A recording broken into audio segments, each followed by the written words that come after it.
All right, let's talk about it. The unseen poem. For so many of us, just hearing those words in an exam can set off a wave of panic. But what if I told you the poem itself isn't the problem? It's not having a system.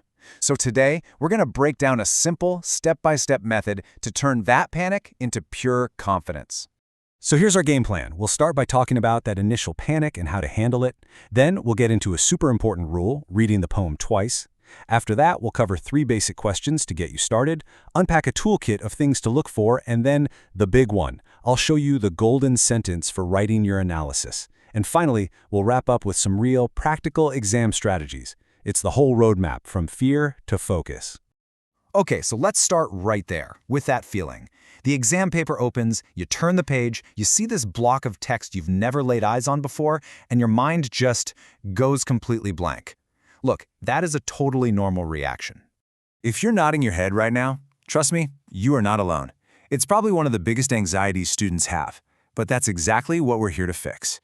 Our goal is to swap out that feeling of being overwhelmed for a clear, reliable plan of attack you can use every single time. And this right here is the most important takeaway. We tend to blame the poem, right? Oh, it's too confusing, or it's just too hard. But the real issue is diving in without a method. Once you have a system you can actually trust, even a really tough poem becomes totally manageable. It's all about the process. So what's the very first step in that system? It's super simple, but it is absolutely non-negotiable. You have to slow down to speed up. And that means you've got to read the poem twice. Now, each of these readings has a totally different job.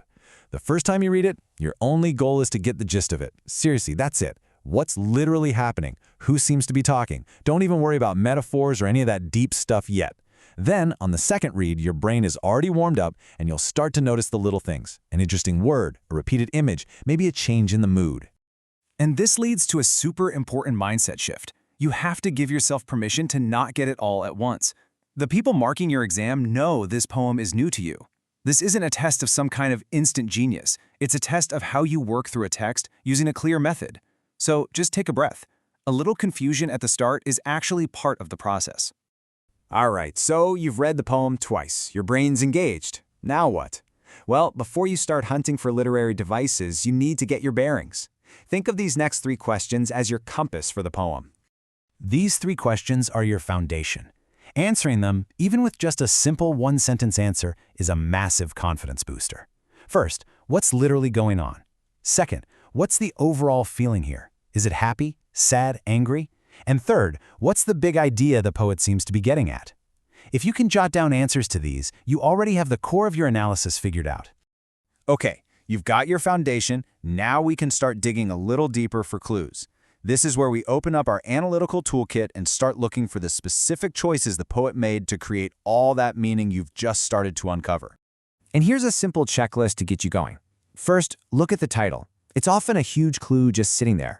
Then, try to figure out who the speaker is. Revisit the tone. Can you find more specific words for it? And really focus on the images. What can you see, hear, or feel in your mind as you read?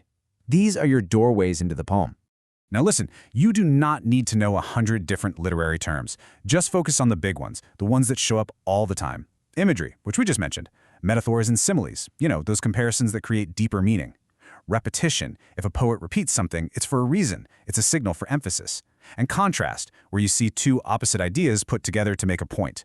If you can get good at spotting these, you are golden. But here it is, maybe the single most important rule of all. It is never, ever enough to just point something out. That's just feature spotting.